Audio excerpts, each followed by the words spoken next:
The executioner's blade caught morning sunlight as 14-year-old Suri knelt in the courtyard dirt. Her wrists were bound with rough hemp rope that scraped raw circles into her skin. The crowd stood silent. Merchants, samurai, mothers clutching their daughters close. Even the birds had stopped singing. Suri's crime was simple. She had spoken one word, number. The marriage contract lay on the magistrate's desk, her father's seal already pressed in red wax. The groom, a 52-year-old rice merchant, had paid handsomely. 3 bags of rice, a promise of trade connections. All Suri had to do was bow her head and accept her fate. Instead, she lifted her chin, met her father's eyes, said that single forbidden word. The blade rose higher. Suri's mother strangled a sob behind her sleeve. The other women in the crowd kept their faces carefully blank, but their knuckles were white where they gripped their children's shoulders. This was April 15, 1868. The ships from America and Britain sat in Tokyo Bay. Telegraph lines were being strung between cities. The world was changing at lightning speed, but in this courtyard, time stood still. The ancient laws demanded payment. A daughter who refused her father's will had forfeited her life. The executioner adjusted his grip. The blade began its descent. This wasn't murder under feudal law. This was justice. How did an entire civilization build a system where executing children for disobedience wasn't just legal, it was required? Why did 676 years pass before anyone questioned whether women were human? To understand this final execution, we need to rewind to where it all began, to the laws that made suffering mandatory. The year is 1192. A scribe dips his brush in ink and writes the first law that will enslave half of Japan's population for the next 7 centuries. The Kamakura shogunate needed order. They got it by dividing humanity in half. Men existed, women belonged. The brush scratched across paper. A woman cannot own property. Another dip in ink. A woman cannot represent herself in legal matters. The characters dried black and permanent. A woman's testimony holds no weight against a man's word. These weren't suggestions. They were the foundation of a new society. In a village outside Kamakura, a widow named Ami heard the new laws read in the square. Her husband had died 3 days ago. Under the old system, his small farm would have been hers. She had worked it beside him for 20 years. Her hands knew every stone in every field. The official's voice droned on. Women could not inherit. Women could not own. Women could not sell or buy without male permission. Amy's son was 8 years old. According to the new law, he was now her legal guardian. She needed his seal to buy rice, his permission to sell vegetables. An 8-year-old boy now controlled whether his mother ate or starved, but property laws were just the beginning. The real chains were forged in marriage codes. A wife who disabis her husband may be killed without consequence. The scribe's brush never wavered. A daughter who refuses marriage arrangements commits a capital offense. Each stroke of ink tightened the noose. The laws spread like flood water, province by province, village by village. Local magistrates added their own flourishes. In Kyoto, they decreed women couldn't walk unaccompanied after dark. In Osaka, they required wives to bow when their husbands entered any room. What made these laws truly horrifying was their completeness. There were no exceptions, noble or peasant, young or old. If you were born female, you were born property. The Buddhist temples which might have offered sanctuary instead blessed the new order. Monks preached that women were born inferior due to karma from past lives. Suffering in this life would purify them for the next. Obedience was holy, rebellion was sin. By 1300, 3 generations had grown up under these laws. Grandmothers who remembered owning shops and signing contracts were dying off. Their granddaughters had never known a world where women were considered human. The transformation was complete, but this legal framework was just the skeleton. What they built on these bones would make even demons weep. Young girls across Japan were about to learn that childhood itself had been outlawed. The marriage laws didn't specify a minimum age, and in a world where daughters were property, their value peaked before they could even bleed. The year 1301 brought the first recorded mass wedding of children. 30 girls between the ages of 9 and 13 were married to secure military alliances after a border skirmish. The youngest bride's feet didn't reach the floor when she sat for the ceremony. Her new husband was 43, but the worst law hadn't been written yet. It would come in 1300. 102, when a minister noticed too many women were choosing suicide over marriage. The solution was elegant in its cruelty. The families of women who killed themselves to avoid marriage would be executed. Every parent, every sibling, every child. Death was no longer an escape. It was a weapon turned against the very people a woman might die to protect. If the laws were the foundation, what they built on top would make hell look merciful, and it started with girls who hadn't even reached puberty. The negotiation lasted 3 hours. The merchandise, a 12-year-old girl named Yukio. The price, 2 bags of rice, and a promise of military alliance. Yukioiko sat in the corner, still clutching the doll her mother had sewn for her last birthday. She could hear her father's voice through the thin walls. Numbers, dates, terms, her life reduced to a merchant's transaction. The year was 1347. Drought had withered the crops. Yuko's family had a choice: starve together or sell their daughter to a man who collected wives like pottery. Lord Matsumoto already had 6 wives. The oldest was 22. Yukioiko would be the youngest. Her father pressed his seal to the contract. The deal was done. The wedding would be in 3 days.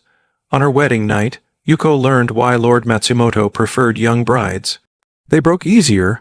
They stopped fighting sooner. They learned to be silent faster. This wasn't an aberration.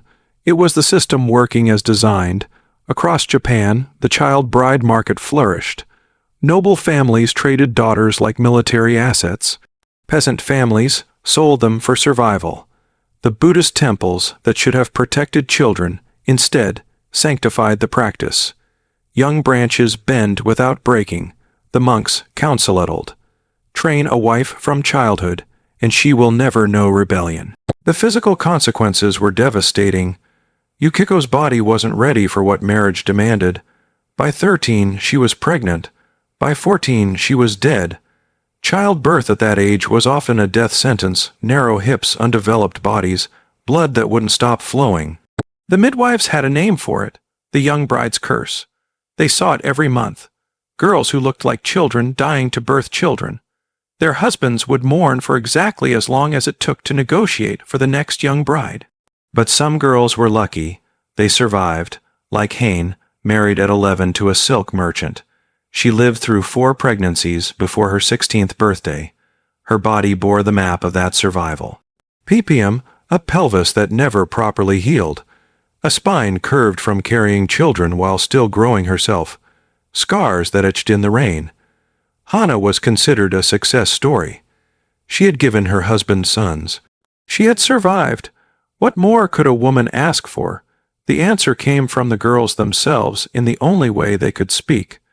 The suicide rate among child brides was so high that families began guarding them day and night. Windows were barred, knives were counted, poison was locked away. The solution wasn't to stop selling children. It was to make sure the merchandise couldn't damage itself before delivery. Marriage ceremonies evolved to acknowledge this reality. The bride's family would formally transfer ownership and responsibility to the groom. If she died by her own hand after that moment, it was his loss, not theirs. The language was the same used for transferring livestock. The worst part was how normal it became. Mothers who had been child brides themselves prepared their daughters for the same fate. They taught them how to please men whose appetites ran to children, how to survive wedding nights, how to endure. Listen to Haniko's story.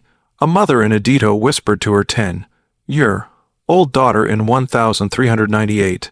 She was 9 when she married. Now she has 3 sons and her own household. If you're obedient, if you're lucky, you can have the same. The daughter didn't ask what happened to the girls who weren't lucky. She already knew.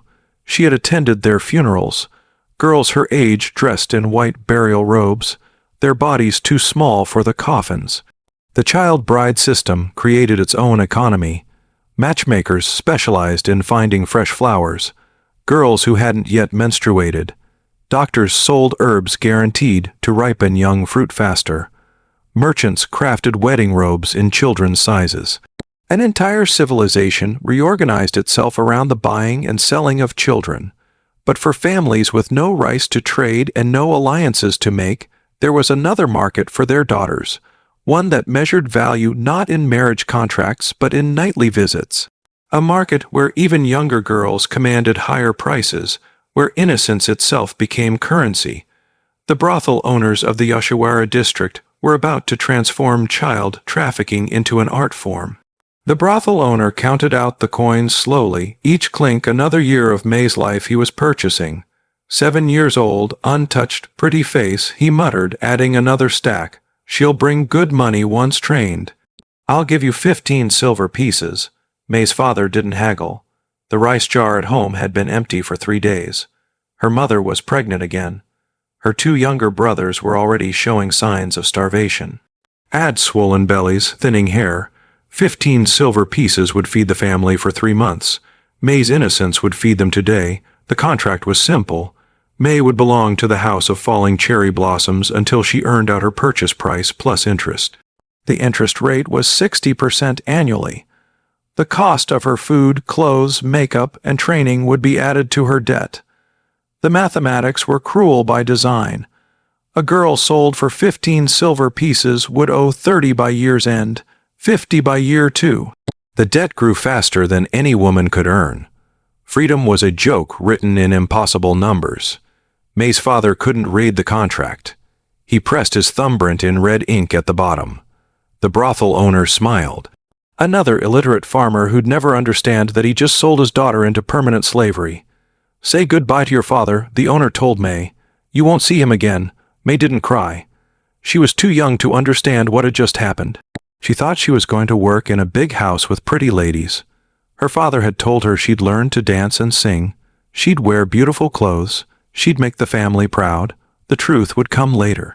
Across Japan, the economics of selling daughters had become a precise science. Brothel owners kept detailed ledgers. Age, appearance, virginity, everything had a price. A pretty 7-year-old might bring 20 silver pieces. A plain 12-year-old only 5. The system created perverse incentives. Families began having daughters specifically to sell. In coastal villages, fishermen would joke about raising retirement funds, meaning their female children. During famines, infant girls would be sold directly from the birthing bed. The trafficking routes were well established. Buyers traveled rural districts during harvest season when they knew families would be desperate. They carried scales to weigh silver in front of starving parents. They had practiced speeches about opportunity and education. In the village of Minami, a buyer named Tanaka became legendary for his tactics. He would arrive during the leanest months with a cart full of rice. He'd set up in the village square cooking elaborate meals. The smell would draw out the hungriest families. Then he'd start his pitch. Your daughter could eat like this every day, learn refined arts, meet important men. All you have to do is sign. By 1450, Tanaka had purchased over 300 girls. His ledger listed them like inventory.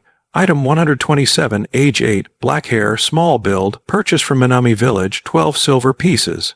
Their names were replaced with numbers the moment money changed hands, but the rural purchases were just the beginning. The real profit came from the resale market in cities.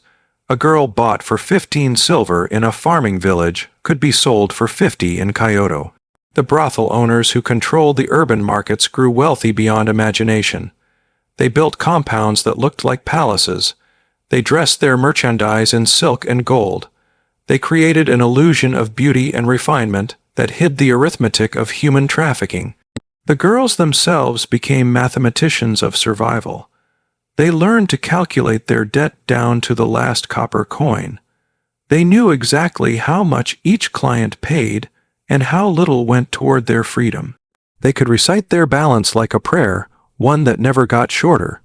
Some tried to buy their way out through side services, secret abortions for wealthy wives, information gathering, anything to earn extra coins their owners didn't know about. But the brothel owners had informants everywhere. Girls caught hiding money faced punishments that made death seem merciful. The final cruelty was what happened to girls who somehow miraculously paid off their debt. They were free to leave into a world that considered them polluted. No family would take them back. No man would marry them. Their only choice was often to sell themselves to another brothel and start the cycle again. The economics were perfect. Buy them young, work them hard, keep them forever. But for women sold to entertainment districts, mere purchase wasn't enough. Their transformation required something far more thorough. Their bodies would be reshaped, their faces painted into masks, their identities erased and rewritten. The beauty rituals of feudal Japan were about to reveal themselves as ceremonies of erasure. Hanako stared at her reflection one last time before the black dye touched her teeth. In seconds, her smile would disappear forever. The older courtesan held Hanako's jaw steady. "Don't move. If the dye drips on your lips, it'll burn." The mixture smelled like iron and rotting leaves. It would stain her teeth black until the day she died. This was Ohiro, the tooth blackening that marked a woman as property. Married women blackened their teeth to show they belonged to their husbands. Courtesans blackened theirs to show they belonged to anyone who could pay. The dye burned as it set. Heniko bit down on a wooden stick to keep from screaming. Tears streamed down her face, but the older woman just wiped them away impatiently. There were 6 more girls to process before noon.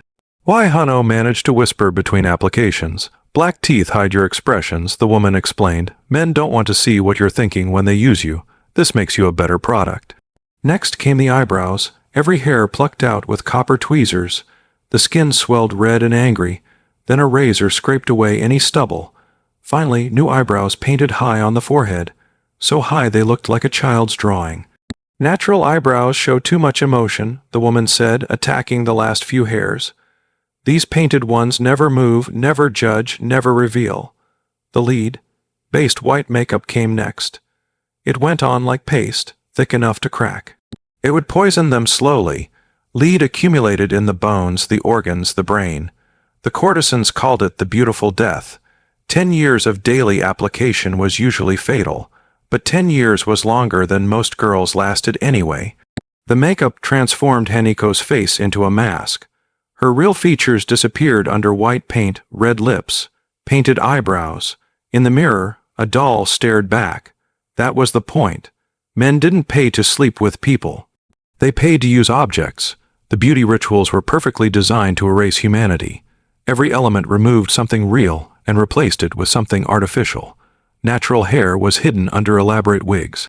Real expressions vanished behind makeup. Individual beauty disappeared under uniform standards, but the physical transformation was just the surface. The deeper erasure happened in the mind. From now on, your name is Floating Petal. The house mother announced Hanako died today. You'll answer only to your flower name. Every girl got a new name when her transformation was complete. Cherry Blossom, Morning Dew, Jade Butterfly. Pretty words that meant nothing. Names that could be recycled when girls died or disappeared. There had been 4 different floating petals in the last 3 years. The training began immediately. How to walk. Tiny steps that made them seem fragile. How to pour tea. Movements so rehearsed they became mechanical. How to speak, high, pitched, childlike, never saying anything of substance. Forget you have thoughts, the teachers instructed. Forget you have preferences. You are whatever the client wants you to be. The beauty rituals extended to the body. Pubic hair was plucked to maintain a childlike appearance. Breasts were bound flat under kimono layers. Waists were cinched until breathing became difficult. Every natural curve was either hidden or exaggerated into parody. Diet was controlled to keep them thin and weak. Too much food might give them energy to resist. Too little might make them unmarketable. The house mothers had it down to a science. Exactly enough rice to survive, never enough to thrive. The rituals had to be performed daily. 2 hours every morning to apply makeup, an hour to style hair, 30 minutes to black teeth. By the time they were ready to receive clients, they'd already spent half their waking hours erasing themselves. Some girls tried to resist. They'd leave their teeth natural or apply makeup lightly. The punishments were swift and creative. One girl who refused Ohiro had her teeth filed to points. If she wouldn't blacken them willingly, she'd be made too hideous to smile. Another who complained about lead makeup had it mixed with ground glass. The message was clear: submit to erasure or face something worse. By 1550, the beauty standards had spread beyond brothel. Respectable women began adopting the same rituals to prove their submission. Blackened teeth became a symbol of good wives. Plucked eyebrows showed proper feminine modesty. The lead makeup that killed courtesans slowly started poisoning noble ladies. An entire culture reorganized itself around the principle that female beauty meant female erasure. To be beautiful was to disappear. But for women sold to entertainment districts, mere disfigurement wasn't enough. Their transformation required something far more thorough. The gates of the Yoshiwara pleasure quarters were about to open, creating a factory of human suffering that would operate for the next 400 years. The gates of Yoshiwara closed behind 8-year-old Suki with a sound like a coffin lid slamming shut. She had arrived in a merchant's cart, one of 6 girls purchased from drought-stricken villages. Now she stood inside Japan's first official pleasure district, a walled city within Edo, where laws were suspended and humanity was currency. The Yoshiwara wasn't just a red light district, it was a carefully designed prison. High walls surrounded 10 city blocks, a single gate controlled all entry and exit, guards counted every person who entered. The moat around the perimeter wasn't for defense, it was to catch girls who jumped from upper windows. Welcome to your new home, the propri. She was 40, ancient by Yoshiwara standards. Work hard and you might live to be my age. Suki's training began that night, not in the arts of pleasure. She was too young for that. Instead, she learned the infrastructure of suffering, how to clean rooms between clients, how to dispose of bloody sheets, how to prepare the herbs that prevented pregnancy, how to stay silent when she heard screaming. The hierarchy was precise. At the bottom were the girls like Suki, servants who would be promoted to prostitution when they bled. Above them, the common prostitutes who serviced dozens of men nightly. At the top, the Tao, elite courtesans who chose their clients, but even the Tao were prisoners. Golden cages were still cages. The daily routine was designed to break spirits. Wake at noon. Most clients came at night. First meal, thin rice GRL, then preparations. Hair styled into elaborate sculptures that took 3 hours to complete. Makeup applied in layers. Kimono wrapped so tightly that deep breathing was impossible. By sunset, the parade began, girls displayed in Latati's windows like merchandise. Men walked the streets shopping, fingers pointed, coins exchanged, decisions made. The younger girls commanded higher prices. Fresh stock, the patrons called them. Suki watched 13-year-olds return to the quarters at dawn, walking like broken dolls. Some never walked again. Internal damage was common. Deaths were recorded as sudden illness. The brothel owners had a business model: extract maximum profit before the merchandise expired. Girls were worked every night unless they were actively bleeding. Pregnancy meant forced abortion. The house couldn't afford to lose workers for months. Disease was treated with mercury that killed as often as it cured, but the physical abuse was just one layer. The psychological system was masterful in its cruelty. Each girl owed a debt. Her purchase price, training costs, room, board, clothes, makeup.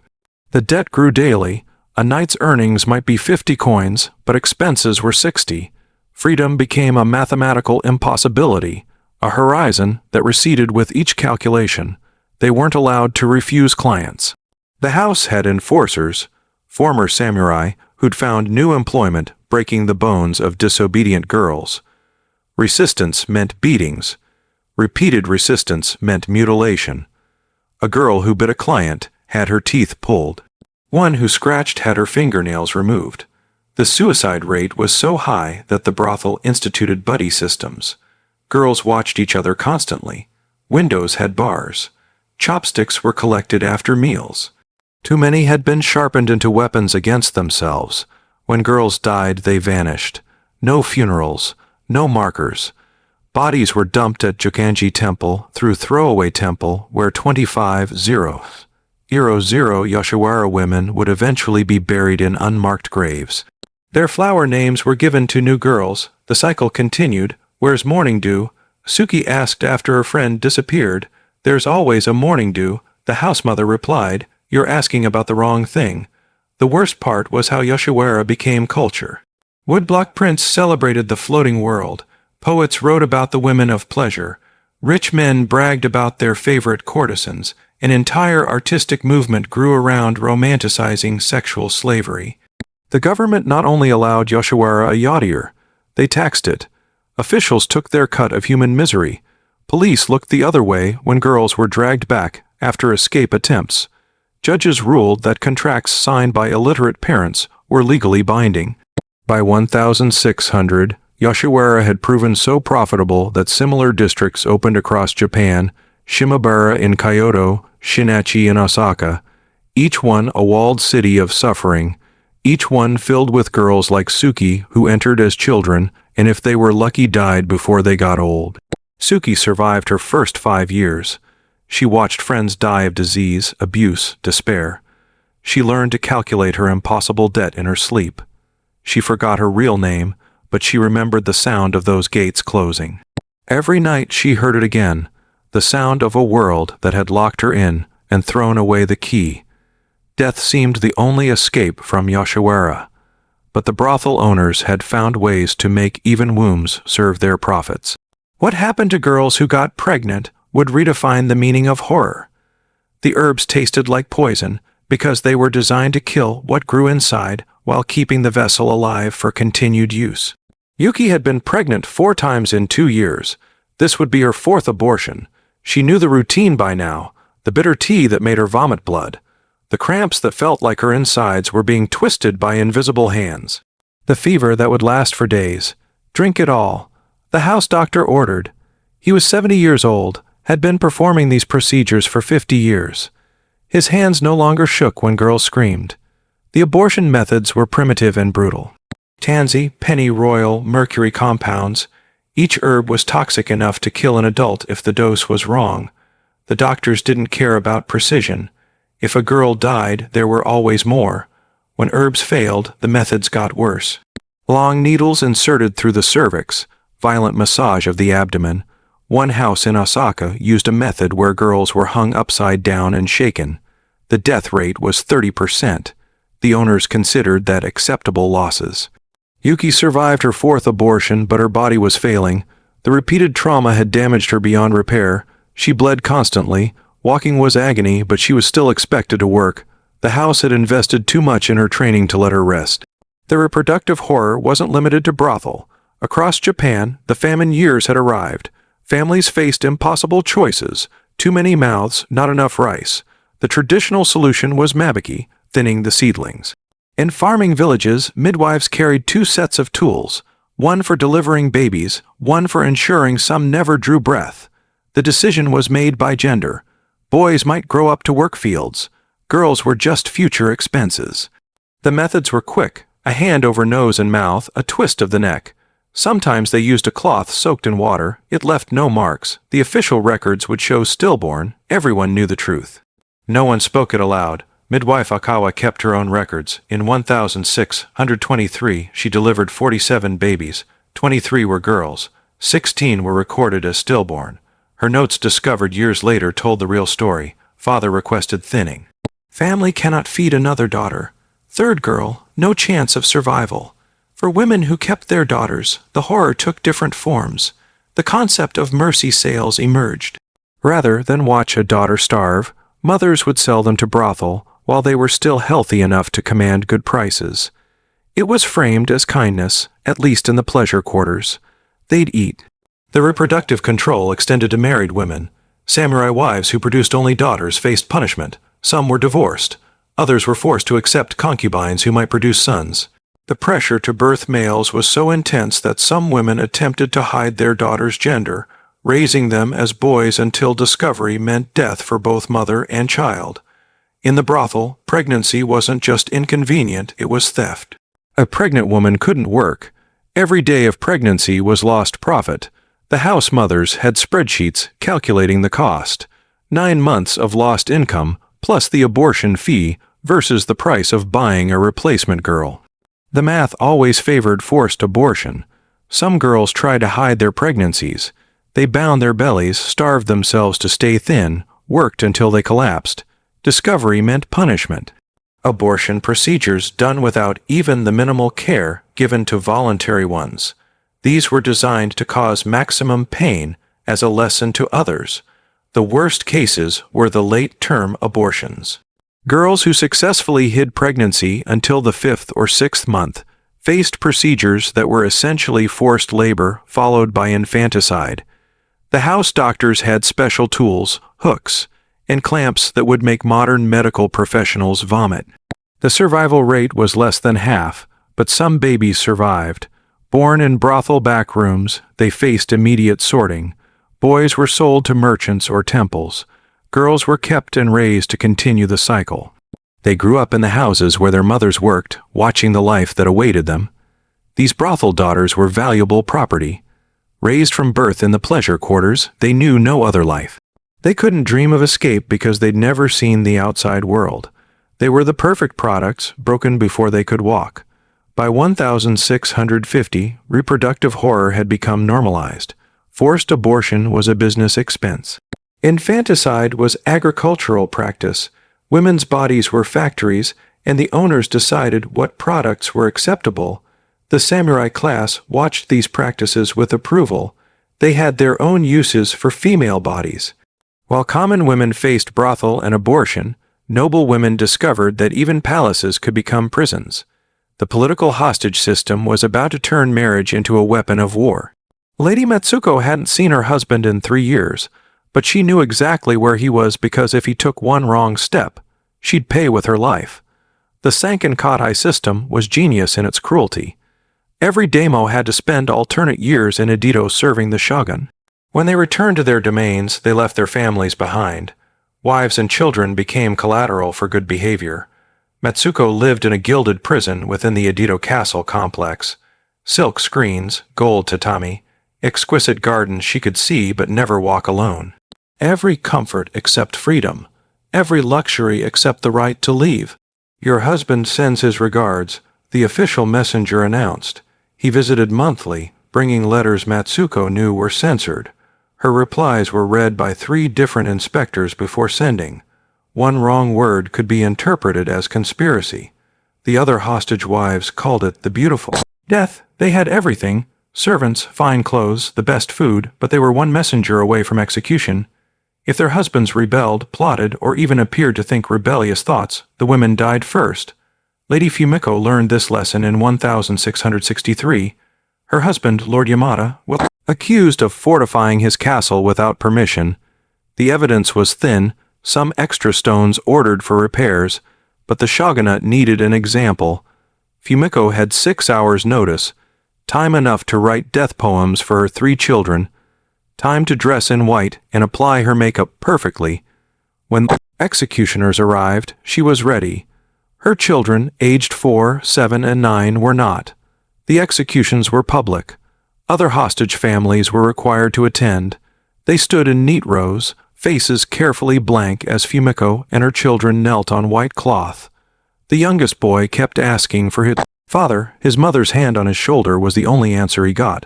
Foreheads fell that morning. The message was clear: your lives hang by threads we can cut at any moment.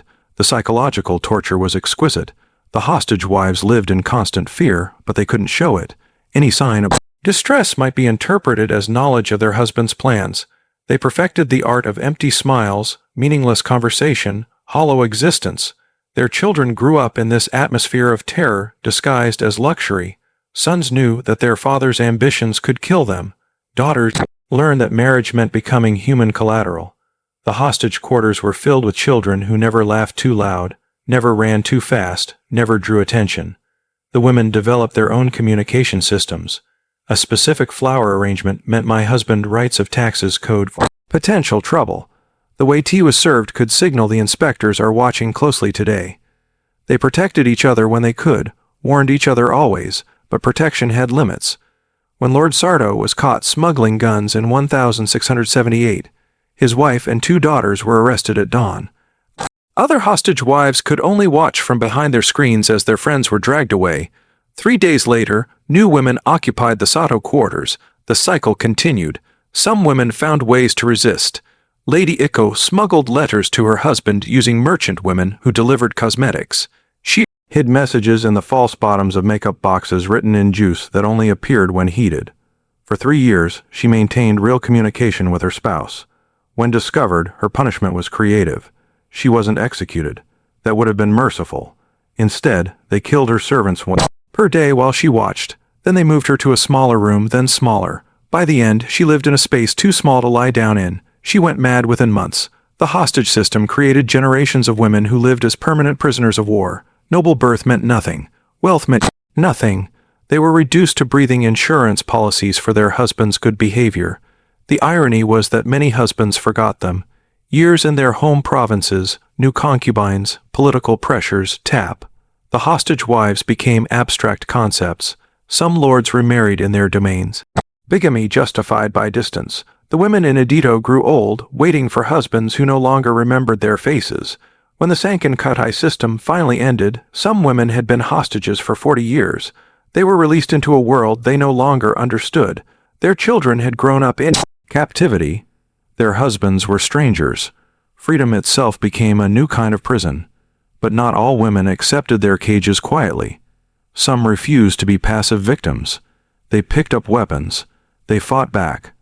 The system had special punishments for women who dared resist.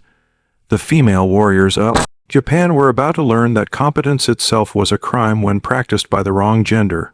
The naginata felt heavier in Tomoe's hands when she realized she was only allowed to wield it because all the men were dead. Her village had been attacked by bandits 3 days ago. Every male over 12 had fallen defending the rice stores. Now 43 women and children faced starvation or slavery unless someone fought back. Tomoe had trained in secret since childhood, stealing moments with her brother's weapons. Now necessity made her skills legal temporarily. Remember, the village elder warned, "When this is over, you return to being women, the weapons go back in storage." Speak of this to no one. The women fashioned armor from leather and bamboo. They sharpened farm tools into weapons. Tomoe taught them basic naginata moves. The weapon's reach would keep attackers at distance. They had one advantage. The bandits expected no resistance from a village of women. Attack came at dawn, 20 bandits laughing as they approached. Their laughter died when the first arrow shot by a 15-year-old girl took their leader in the throat. The battle was brief and vicious. Tomoe's naginata opened 3 throats. A grandmother named Hana killed 2 men with a modified right sickle. They lost 4 women. The bandits lost everything, but victory carried its own punishment. Word spread of the fighting women. Officials arrived to investigate. Women using weapons was illegal except in the most extreme circumstances. Had the circumstances been extreme enough? The investigation lasted weeks. The verdict was mixed. The women's actions were deemed justified barely, but Tomoe as their leader was too dangerous to leave free. A woman who could kill 3 men might get ideas. She was given a choice: execution or exile to a Buddhist nunnery where she'd never touch a weapon again. She chose exile. The other women were ordered to burn the makeshift armor, surrender all weapons, and never speak of the battle. History would record it as bandits defeated by villagers. The gender of those villagers was carefully omitted. This erasure was systematic. The honor Buga female warriors existed throughout Japanese history, but only in the margins. They were allowed to fight when convenient, erased when the crisis passed. Their competence was proof of what women could do, which made it proof of what women must never be allowed to do. The most dangerous female warriors were the kunoichi, women trained in espionage and assassination. They used society's dismissal of women as camouflage. Who would suspect a tea server, a geisha, a flower arranger? Their invisibility was their weapon. May worked as a kunoichi for the Takata clan, trained from childhood in poisons, infiltration, and information gathering. She spent 5 years posing as a merchant's daughter in enemy territory. She mapped castle defenses, recorded troop movements, identified weaknesses. Her intelligence won 3 battles without a sword being drawn. Her reward was erasure. When Tita won their war, May's existence became inconvenient. A woman that skilled in deception couldn't be trusted. She was arrested on fabricated charges of theft. Under torture, she was forced to confess to being a fox spirit who had deceived men with supernatural powers. The confession justified her execution while denying her human competence. The pattern repeated across Japan. Women who showed martial skill were explained away as possessed by spirits, driven by unnatural forces, or temporarily granted male strength by the gods. Anything but acknowledgement that women could be warriors by choice and ability. The few female warriors who couldn't be erased were contained through legend. Tomoe Gon, the most famous ones, was transformed in retellings from a skilled fighter to a beautiful demon whose strength came from bewitching men. Her tactical brilliance became supernatural manipulation. Her courage became unnatural bloodlust. Even the weapons associated with women were diminished. The naginata, deadly in trained hands, was rebranded as a defensive weapon suitable for women protecting homes. The fact that it could disembowel a mounted samurai was carefully ignored. Training was allowed only as spiritual exercise or household protection. By 1750, The brief windows where women could fight were closing. The Tokugawa peace meant fewer desperate situations requiring female warriors. The government issued new edicts. Women possessing weapons faced punishment. Women training in martial arts faced imprisonment. Women teaching combat skills faced death. The message was clear. Female competence in violence threatened the entire social order. If women could fight, what else might they do? The answer was too dangerous to contemplate. The last recorded on a bugle battle was in 1750 when a convoy of prostitutes being transported to Yoshiwara overwhelmed their guards. Led by a woman named Yuki, who'd learned swordsmanship before being sold, they fought for 3 hours before being subdued. Yuki killed 4 samurai before falling. Her last words were recorded by a witness, "I die human, not property." Whether they fought or submitted, all women faced the same daily terror that could strike at any moment. The warriors at least chose their battles. For most women, violence came without warning, without reason, without mercy. The bamboo stick had been passed down for 4 generations, smooth from use, each notch carved into it, marking another woman's lesson in obedience. Akira held it like a holy relic as he explained its history to his new bride, Sachai. "My great-grandfather carved the first notch when my great-grandmother burned rice. See how many there are now, hundreds, each one a woman learning her place." Sachai was 17. She'd been married 3 hours. Her introduction to married life was a tour of the punishment implements. The bamboo rod for daily corrections. The leather strap for serious infractions. The metal-tipped whip that hung in storehouse for crimes that require permanent lessons. Akira explained this wasn't unusual. Every household had its tools of discipline. Fathers passed them to sons like heirlooms. The right to beat women wasn't just accepted. It was expected. A man who didn't discipline his wife was seen as weak. A woman without scars was assumed to be cunning. The violence had rules, but they favored the attacker. Strikes to the face were discouraged. Bruises showed in public. The back, legs, and arms were preferred targets. Breaking bones was acceptable if the woman could still work. Death was unfortunate but legal if correction went too far. In the Yamamoto household, punishment happened every evening at sunset. The wife and 3 daughters would kneel in a line. The father would review the day's infractions. Rice slightly overcooked, 3 strikes. Kimono folded imperfectly, 5 strikes. Looked too long at a male visitor, 10 strikes and no evening meal. The youngest daughter, Yui, was 8. She kept a secret tally on her inner thigh, small scratches counting each beating. By age 10, she'd stopped counting. The marks overlapped too much to distinguish. Public punishment was worse than private. The principle of Kirisaji man in the samurai's right to kill commoners for disrespect, Zia-cha, applied doubly to women. A woman who failed to bow deeply enough, who walked too proudly, who met a samurai's eyes could be cut down in the street. In 1789, a merchant's wife named Her was beheaded in Kyoto's main market for insufficient deference. Her crime, she'd been carrying her sick infant and hadn't bowed quickly enough when a samurai passed. The baby was left crying next to its mother's body as a reminder to bow faster. But most violence didn't need samurai privilege. Husbands had unlimited authority. Neighbors had the right to correct women who violated social norms. Even children could discipline their mothers once they came of age. At 8 years old, a boy outranked his mother. The violence was so normalized that women prepared for it like weather. They wore extra layers to cushion blows. They learned to fall safely, to protect vital organs, to cry just enough to satisfy attackers, but not enough to provoke worse. They taught their daughters these survival skills like recipes. When he raises the stick, mothers instructed, drop immediately, don't wait for the blow.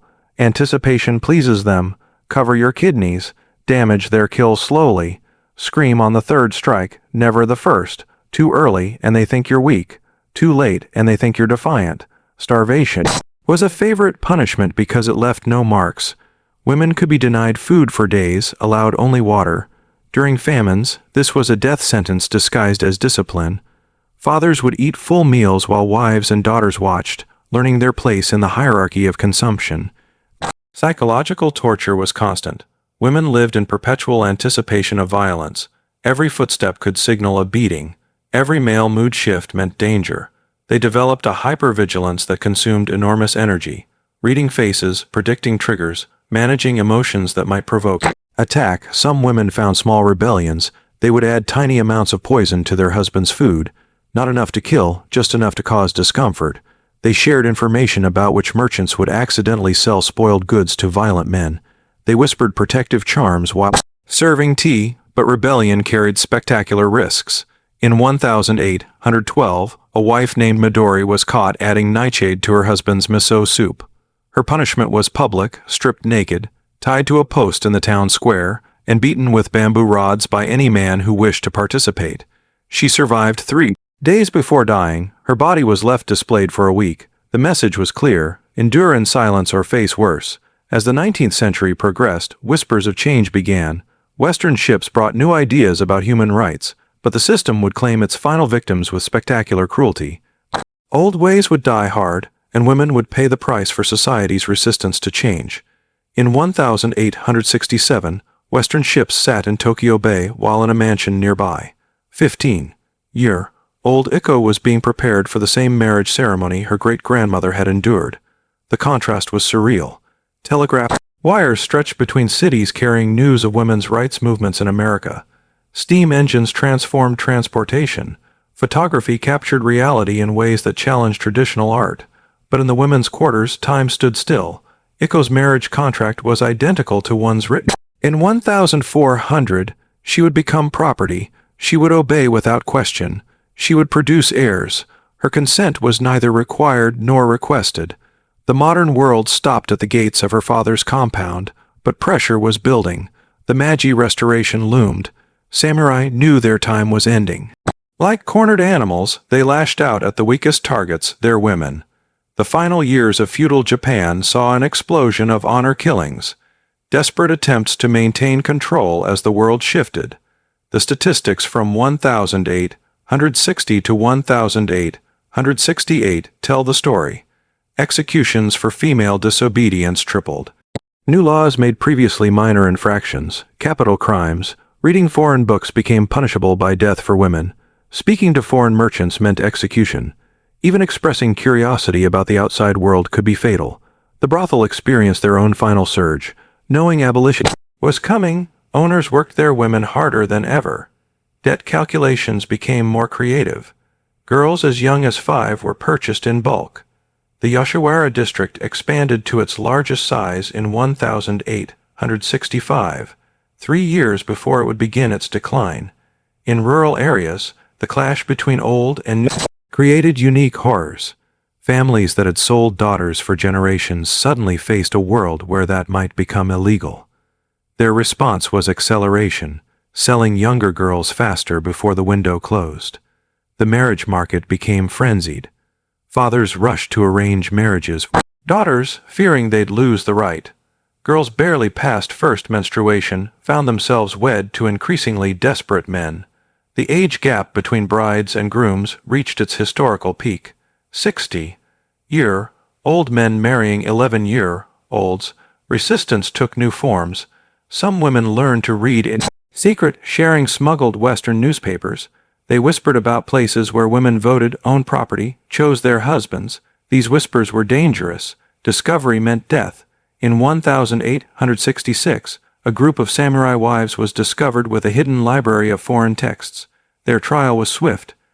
Charge, corrupting their minds with foreign ideas. The sentence, public burning, not of the books, of the women.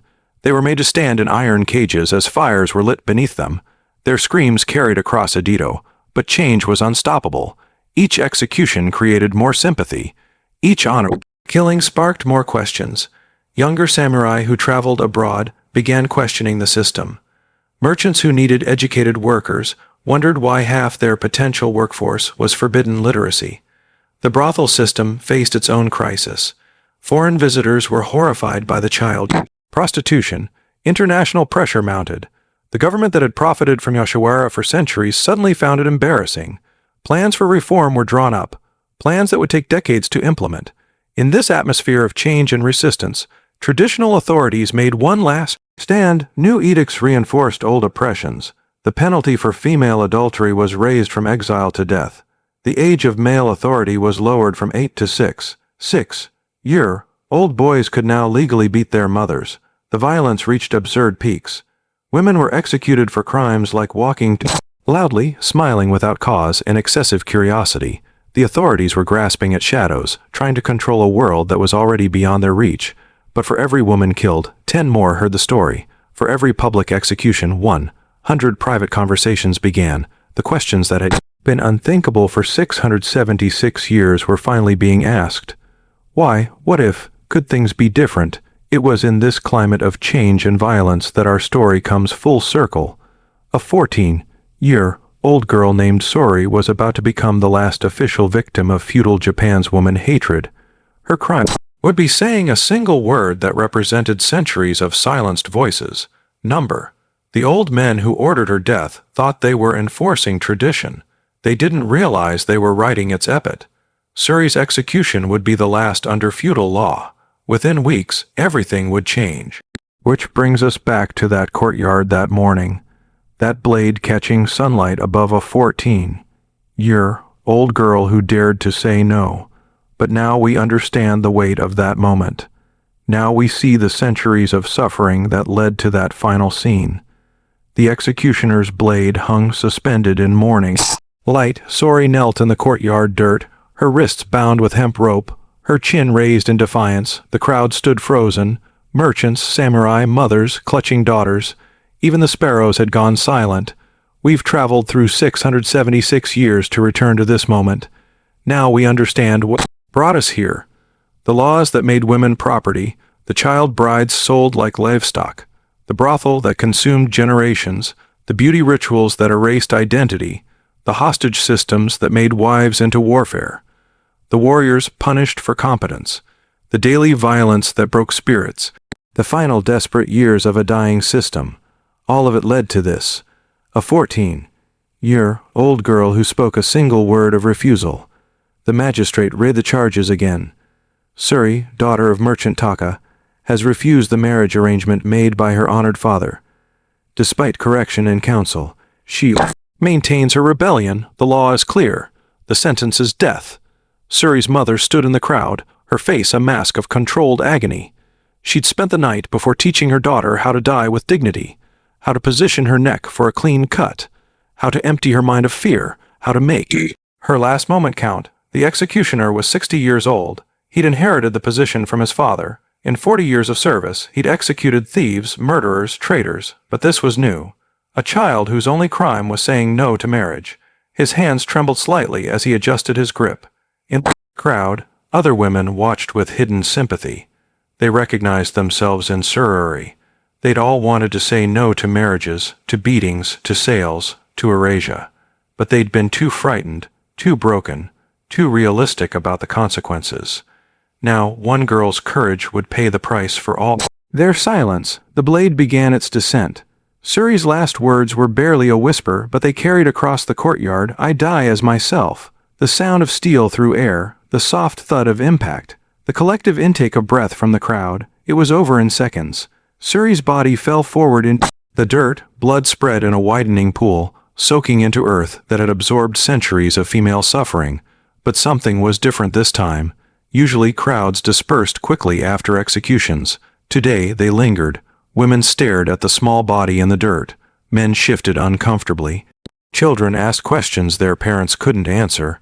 The magistrate ordered Suri's body displayed as a warning. For 3 days she lay in the courtyard, but instead of serving as a deterrent, she became something else. Women began leaving flowers. Just single blossoms dropped as they passed. By the third day, her body was surrounded by hundreds of flowers. The authorities didn't know how to respond. Was leaving flowers a crime? What they didn't know was that this execution would be the last. Within 2 weeks, the Meiji Restoration would begin. The samurai would lose their swords and their power. The laws that had enslaved women for 676 years would start to crumble. The brothel would face regulation. The child bride market would be challenged. The right to beat and kill women would be questioned. Change would be slow. Generational trauma doesn't heal overnight. But Suri's death marked the end of one era and the beginning of another. Here's the final cruelty.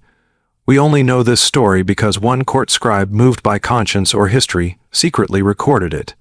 He wrote, "Today I witnessed the execution of a girl whose name was Suri. She was 14. Her crime was refusing marriage. She died bravely. This should be remembered. Without that record, Sururi would have joined the millions of women erased from Japanese history. Their names lost, their stories untold, their suffering invisible. They lived and died under a system that denied their humanity for 676 years. But we remember Sori because one person thought her life mattered enough to write it down. How many others died unrecorded? How many said no and paid the price in silence? How many flowers were never left? How many names never spoken? Her name was Suri. She was 14. She said no, remember her, remember them all.